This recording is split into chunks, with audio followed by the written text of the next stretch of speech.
Bana, mambo vipi? Kwa majina naitwa Mr. RJ. Siku ya leo naenda tu kukuelekeza drone 3 ambazo unaweza kununua kwa mwaka 2023.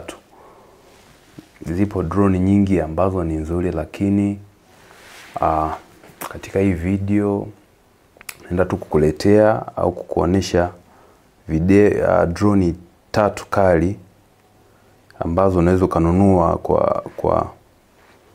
ambazo unaweza kununua mwaka 2023 kulingana na activity ambayo wewe mwenyewe ungependa kutumia. Ni kama ni kwa ajili ya vitu professional au kwa ajili ya yani kwa ajili ya recreational, yani kujifurahisha na vitu kama hivyo.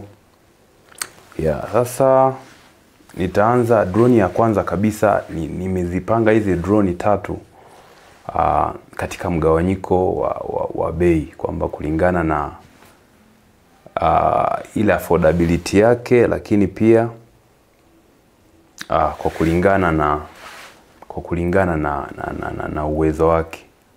Drone ya kwanza kabisa ambayo unaweza kununua kwa mwaka 2023 ni DJI Mavic 3 Pro.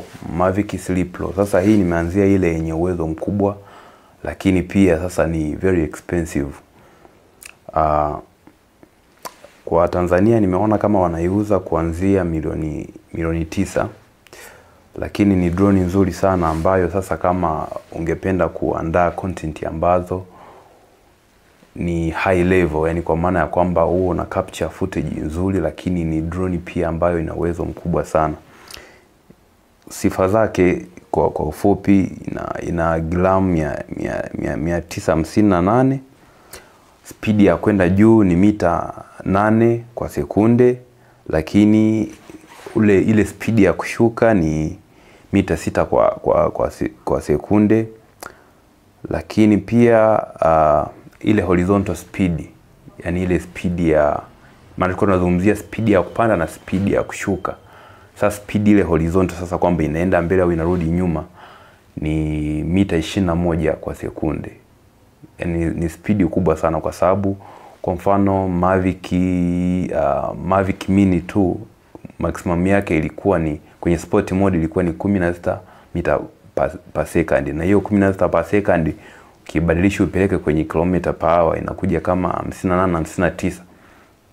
Sasa ni sasa 21, na maana yake itakuwa ni speed kubwa sana. Lakini pia betri yake inaweza kukaa na charge dakika 37 kama ina hover. Sasa hapo utakuta mara nyingi wanayo advertise, na ambayo inakuja kuonekana practically inakuwa ni chini kidogo. Kwa sasa inaweza kupungua kidogo, lakini bado ni wastani mzuri sana.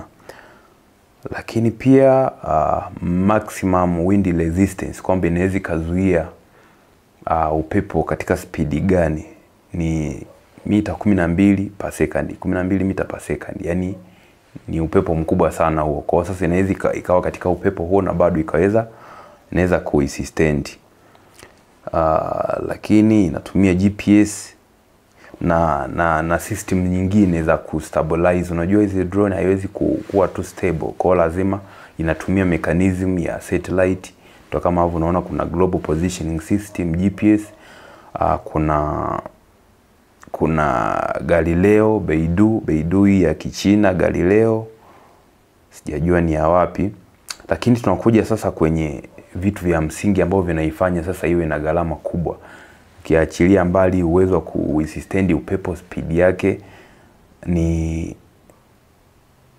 sensor. Unajua kwa mtu yote ambaye unafanya shughuli ambazo zinahusisha kushuti, lazima tuzungumzie sensor, kwamba sensor yake ina uwezo gani. Hii DJI Mavic 3 Pro ina sensor ambayo ni kubwa sana, force sensor. Yani force sensor ni sensor kubwa sana kiasi kwamba kamera nyingi kubwa, mfano Blackmagic ni cinema camera, lakini inatumia force sensor. Kwa hiyo yenyewe ina sensor kubwa sana, kwa kiasi kwamba unaweza capture footage yenye quality kubwa, lakini pia unaweza capture footage ambayo ina detail nyingi. Advantage nyingine pia ya kuwa na sensor kubwa ni kwamba unaweza ukashuti usiku. Yani unaweza ukashuti na drone usiku, mfano kwenye event, kwenye concert na nini ambazo zinafanyika usiku, na image yako isiwe na noise kwa sababu ina uwezo, ina sensor kubwa. Kwa hiyo ni mojawapo ya advantage ya kuwa na sensor kubwa. Lakini kitu kingine, ISO range ni 100 mpaka 6400. Lakini pia advantage nyingine ya drone hii ina D-log. D-log maana yake inakuwezesha wewe kucapture footage ambayo ina higher dynamic range. Kwa mfano kama unashuti kwenye mazingira ambayo yana mchanganyiko wa mwanga, kuna vivuli na highlight nyingi, shadows na highlight nyingi.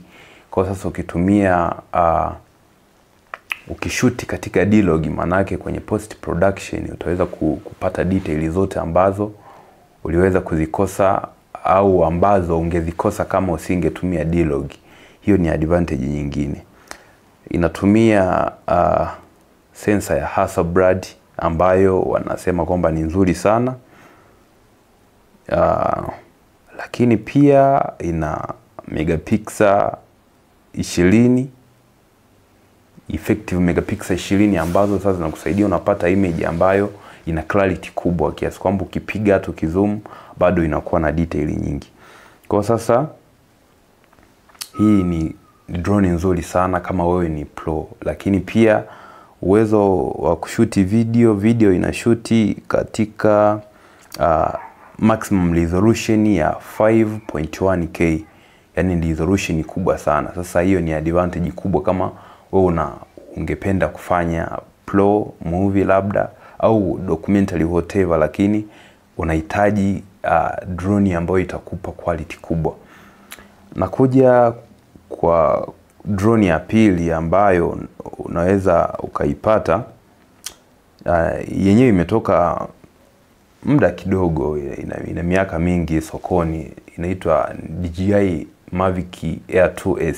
Kulikuwa na DJI Mavic Air, lakini kuna Mavic Air 2S. Mavic Air 2S pia ni drone ambayo ni nzuri sana kwa sababu ina features ambazo ni professional. Nimezungumzia baadhi ya features yapo, lakini tukija kwenye sensor yenyewe ina 1 inch sensor. 1 inch sensor pia ni sensor kubwa sana. Unajua drone nyingi walikuwa wanatengeneza zinakuwa na half sensor. Hata hii Mavic Air nayo pia imekuepo sokoni mpaka sasa hivi bado ipo sokoni. Ilifanya vizuri sana, lakini Mavic Air yenyewe ilikuwa inaishia yani sensor yake ilikuwa haifiki 1 inch. Kwa hiyo ilikuwa chini ya 1 inch. Kwa sasa sensor yake ilikuwa ni ndogo. Kwa sasa tuliona Mavic 3 Pro inakupa 4-side sensor ambayo ni kubwa kama sensor ya kamera kabisa ya kawaida. Lakini tunaona kwamba ina 1 inch sensor ambayo bado ni kubwa, na kuwezesha kupiga shot usiku, lakini pia unaweza kupata shot ambazo zina detail nyingi. Lakini vile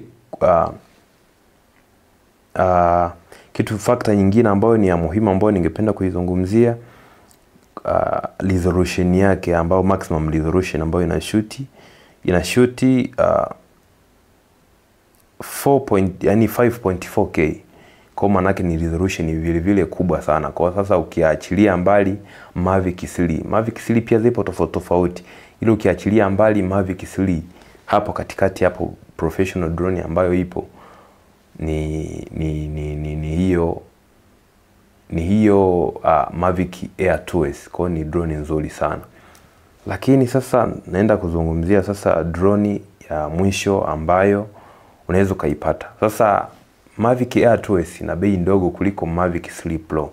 Kwa sasa kama wewe upo unataka uwezo kafika huko kwenye Mavic 3 Pro, unaweza kaangalia option ya pili ambayo ni Mavic Air 2S. Wauzaji Tanzania USD kuanzia 2.5 hapo,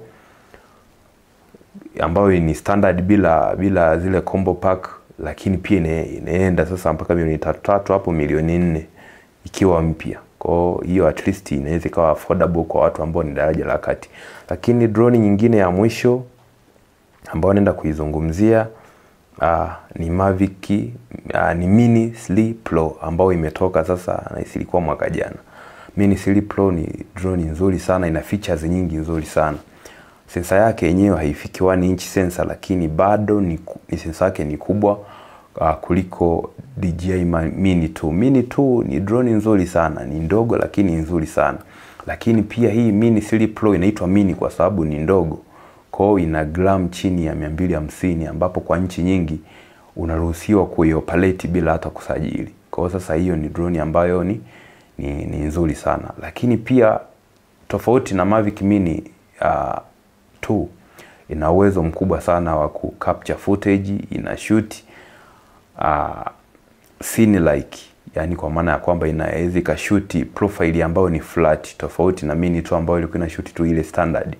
Hiyo ni advantage kwa sababu unaweza capture detail za highlight na shadow, lakini ukaja kuzifanyia post production ukapata picha kama unavyoitaka, tofauti na Mini 2 ambayo inakupa yenyewe kile kitu ambacho imeshaona kwamba kinatakiwa kuwa hivi.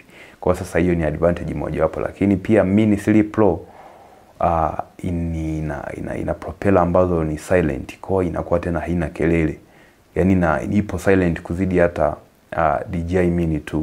Lakini advantage nyingine ya hii hapa Mini 3 Pro, inakuja na remote ambayo ni ina screen pale pale, kwa hiyo unakuwa tena hauhitaji kutumia simu. Kwa badala ya kwanza kuhangaika tena kuconnect na simu yenyewe, inakuja na remote ambayo moja kwa moja ni kuconnect tu na kuanza kuoperate. Ni monitor ambayo, au tuseme ni remote ambayo monitor yake ina mwanga mwingi kiasi kwamba tukiwa kwenye jua unaweza kufanya operation vizuri.